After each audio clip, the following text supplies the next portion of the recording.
right now, definitely. Matty, what did you make of today, my friend? I thought, to be honest, we were a bit leggy.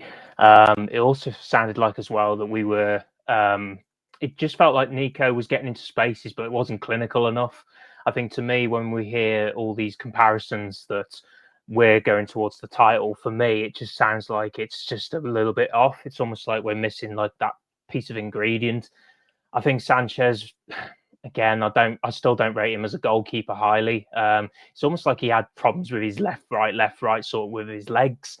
But at the end of the day, I think this is what I echo with what David said. We're people that are saying that we're going to go title for the top, challenge for the title. For me, is a little bit off because I don't think we haven't got that bit yet in order to kind of challenge. And I think people are putting an expectation on this squad because we're second. I think we're the bridesmaid, not the bride at the moment. So that's what I see at the moment going forwards. Listen, I understand that as well. Do you know what I think would be irresponsible of Chelsea fans to do is to say we're in a title race earlier than everybody expects you to be. Then if you don't go on to win it or you fall out early, to throw baby out with the bathwater, condemn every player, ask for the manager to be sacked, and then hide behind, but I've got great standards. Because this isn't a standards issue today for Chelsea.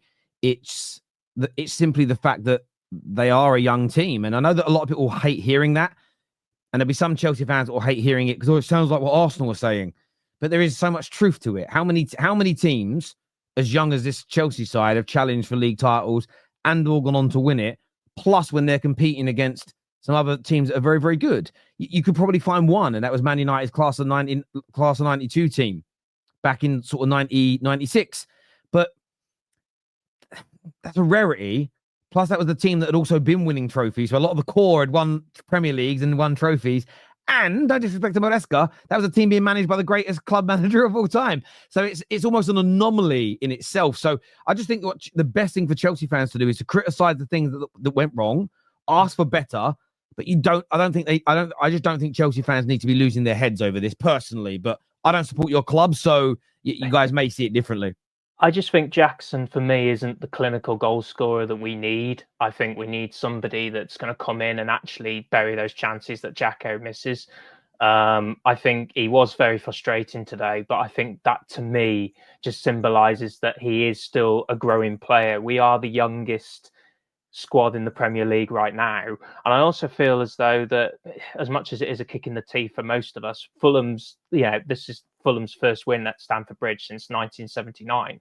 So it's a bit of a kick in the teeth, really. But as you say, it's a growing and learning process, isn't it? So Maresca is going to have to go back to the drawing board and kind of look. I mean, I also thought as though his subs were too late as well. I thought that he could have put on somebody a bit more sooner. Yeah. But again, I also feel as though we didn't have the bench either to kind of support that. So I think maybe timing from Maresca might be needed as well.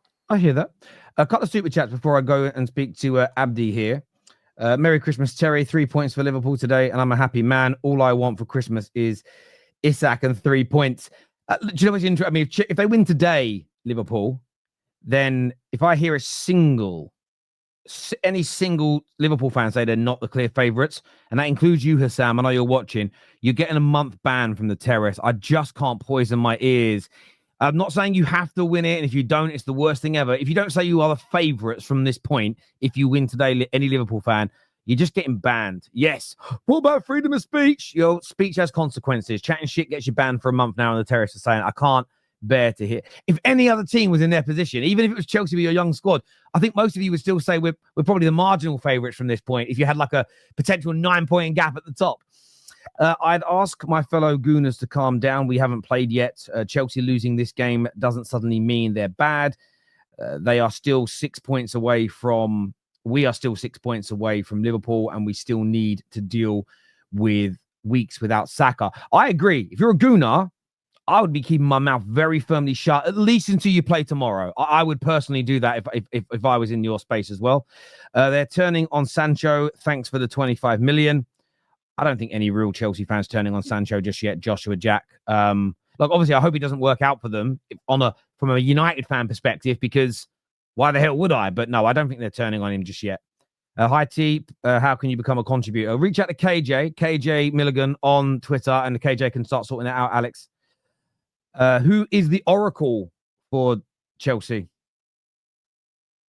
That's going to be to you, David. You must know who the oracle is now. I know the oracle is. No, I'm just saying. I feel like in terms of who is the oracle, I don't know. I don't know who the oracle is. But it just, again, I just felt like when the point I was making with the whole thing was, I just feel like everyone was getting a bit ahead of themselves, trying to say, oh, yeah, 100%, we're gonna, like, if we, like CB literally said, if we don't win, like, I'll be very, very disappointed if we don't win the league. And I'm sat there thinking, the fact we're even close to this at this point, I think, is mad. Because you look at the other teams that we're competing against for the top four, and I think we are so far clear of them that even if we do go on a bad run where we lose 2 out of 5 games or 3 out of 5 games, I'd still back us very heavily to even still be above them and still finish in the top 4. That my aim is to get back in the Champions League, so I'm not worried about what's currently going on. I get that. This one here says from Gav, they needed to change it. Poor performance today. The defeat might wake them up onto the next. These results are why we weren't in the race. Thank you, Gav. In the second half, we ignored the difficult pass and chose to slow down counters, pass backwards. Even Palmer did it. Not sure if it's instructions. Yeah, I mean, that's one to have a debate over. You probably maybe your manager will say in press conferences, but I agree with you. It was very much, you kind of got the ball, you slowed down. I just felt like it was almost like you didn't want to leave yourselves exposed at the back, where actually you needed to a little bit, because even if you'd have conceded earlier, you had a long period of time to turn it around. So basically, Jackson is Darwin Núñez. Ronan here says this loss was inevitable. We were going undefeated we weren't going to go undefeated the rest of the way. The difference with this Chelsea team is the losses are lessons. Yeah, I hope so. I hope they're just lessons. For your sake anyway. Merry Christmas all. Dead bantering Chelsea for one loss. Yeah, I mean, I think you can have a little bit of banter, but don't go over the top. Terry, what do you watch games on? Well, what I normally do to watch games, as we're sponsored today by NordVPN, what I do to watch most Premier League games, because it is cheaper, it's more efficient, and you get the 3 p.m. games as well, is I use NordVPN, change my geolocation, and I use Setanta Sports, which is $3.99 per month. You can see all the details here. Gives you a massive range of other sports you can watch as well for as little as $3.99 a month. So simple to sign up to. You just need your Apple ID or whatever you use for Google Play. Do it via your phone, and then you can use a desktop version or whatever it may be. So that's what I watch games through. It's legal. It's not against the law or nothing like that. Mickey here says, our coach is stupid. What is this useless pragmatic approach? You say something too much, you start playing like it. Subs, the manager today was rubbish. Mickey, not very happy today with Maresca. Abdi, who do you support and how did you see today's game? Yeah, I'm a Chelsea fan. I'm calling from Sweden. Thanks Big for up yourself, bro. Big up yourself in Sweden. Big up, bro. Big fan, man. I think I'm a Chelsea fan, so I would say this loss is on Maresca. The Everton game, we dropped the points because of Maresca for not using a man for the low blocks, Joao Felix. I don't understand why we have the biggest squad in Europe. Argument, I would say, in terms of numbers, quantity, we have the biggest squad in Europe. And this man, Maresca, credit to him where we are right now, because of Manchester City not playing very good. Arsenal drop, like they are not playing the way they were playing for the last 2 seasons. That's why we are here. The other teams are playing terribly. Tottenham, not good enough. Aston Villa, not good enough. Manchester United have been there just like us for the last 3-4 years. So we are on top 3, top 2 because of the other teams. Let's just put it that way. We are dropping points because of some mistakes. There's no leadership in terms of, like, why is Cole Palmer playing on the left side while Enzo Fernandez is playing on the right side. I don't know why. I don't know. Neto should have been subbed on 65 or I don't know 60 minutes. He was poor. And Gusto not good enough. His awareness is I don't know. He plays like a headless chicken. You know what I mean? Enzo Fernandez should have been playing on his position. Palmer.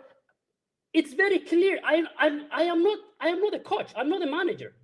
I'm not a football professional. But I can see. I'm watching from Sweden. Cole Palmer, come here. You play only on your left leg, bro. You cannot be playing with Sancho. That's a big mistake. Enzo Maresca should use his subs early on the game. Enzo Fernandez, Enzo Maresca should use Joao Felix for the teams who play on low blocks. Everton, I don't know, whatever team they are. This game, I am 100% sure this game would have been won with a better manager. I don't know, Slot should have, like Liverpool with 10 men played. But can I ask you a question though? But isn't that also part? Look, you've gone down the approach of getting a fledgling manager, someone that you believe is going to become a great manager. As David's already said, say you're right. Say your analysis is correct. This is something that's going to happen with a manager that's only had 50, 60, 70 games as a head coach, especially with a squad that isn't also. If this Chelsea team was 2 or 3 years older and it already won league titles and was already an established Champions League team, and he came in, that it would probably carry a fledgling manager through some of those, through some of his mistakes a little bit more. But don't you feel like it's inevitable that these things will happen with a young squad and a very young manager? Of course. As my friend said early on, we are not going to win every game. We are going to drop points. But are we going to learn from our mistakes? Like the game before, the Everton game, like the points were there to take. Okay, bring on the right players. Why are you not using players like Madueke? I don't know why. Mark Gio is better than Nkunku, if I'm being honest, because Nkunku is very lazy. He's not pressing enough. Some players should be given time. Like Maresca is saying, Nkunku will be staying. He's a useful player. You know, we are not going to sell him. But at the same time, what is Nkunku good at? He's not a good number 8. He's not a good number 10. He's not a good striker. Maresca is saying himself. So why are you subbing Jackson, who's pressing and can hold on the ball, play with Cole Palmer or whoever is beside him, and bring on Nkunku, who is lazier than me? Like, I don't even play football, but the way he plays, I don't know, man. Maresca, I love him. Every Chelsea fan loves him, I guess. He's a good manager. He has done a lot of good things like dropping Chilwell and selling Sterling, a lot of good stuff. But he needs to learn to do his substitutions early on in the game, before the game. Like, I was like, bro, send this game to the bed before they score. Because this team, Fulham, they are a good team, very solid team with a very experienced and good manager. They have good and experienced players like Iwobi, very good players. The midfield was only Caicedo. They was running like there were no one there. I hear you. On this side, Gusto. I don't know, guys. I know, Terry, you like Gusto. A lot of Chelsea fans, they don't want our players to be criticized. I don't think Gusto this season, he's not good enough. I miss Reece James a lot. Yeah, that's just me. I understand that. Listen, really good breakdown there. Look, viewers, love to get all your views.